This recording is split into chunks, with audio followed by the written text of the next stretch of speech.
Okay, so here's some comments on the first couple days of WMAL's new schedule. Okay, first in the back this is 2017, and they basically took Larry. They had Brian and Larry and Brian Wilson and Larry O'Connor. Brian Wilson is the longtime Fox News guy, and he used to work for Channel 5 here in Washington. He's a longtime D.C. area dude, reporter guy, and he's an older guy, big, tall guy, likes to go to pancake houses and stuff like that, I hear, and kind of, whatever. He's a big fan of the Beatles. He's originally from West Texas. Okay, so anyway, or somewhere in Texas.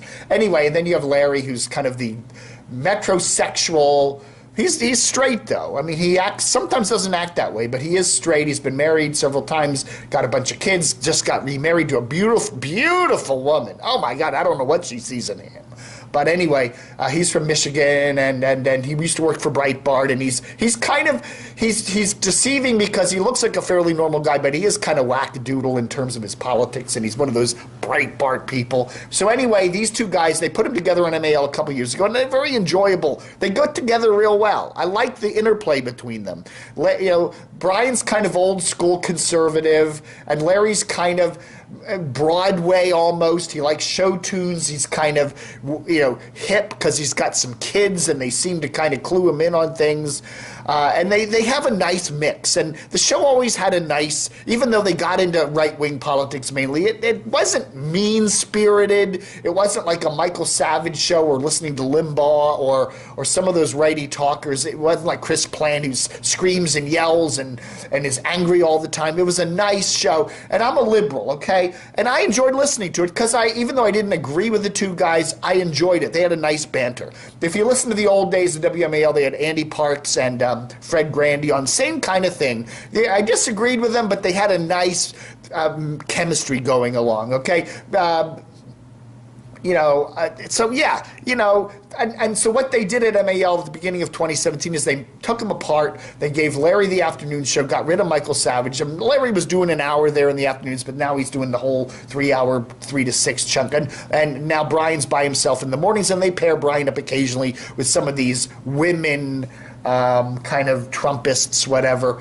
I don't know. I think I think each one of them, Brian and Larry, doesn't sound as good when they're apart. I just think that. Brian's a little stuffy, and the show just doesn't move as well. It doesn't flow as well. It's not as fun to listen to. Today I think he was on solo, and it's okay. It's just not fun like it was. And I think Larry is kind of he realizes that a lot of Michael Savage people are tuning in. Where's Michael? So Larry's coming off as kind of a hothead, almost a Chris Planty type, kind of crazed conservative, angry, kind of, and Larry can do that, but it's not as fun a show to listen to.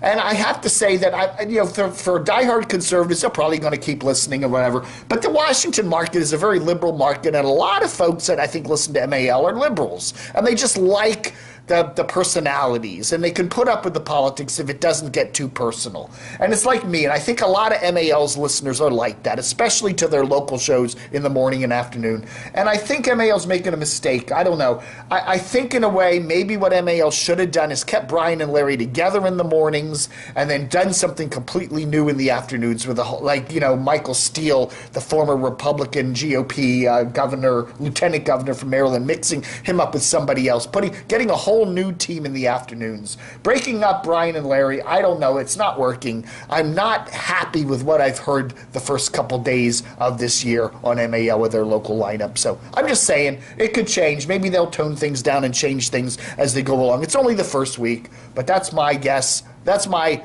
2 cents worth.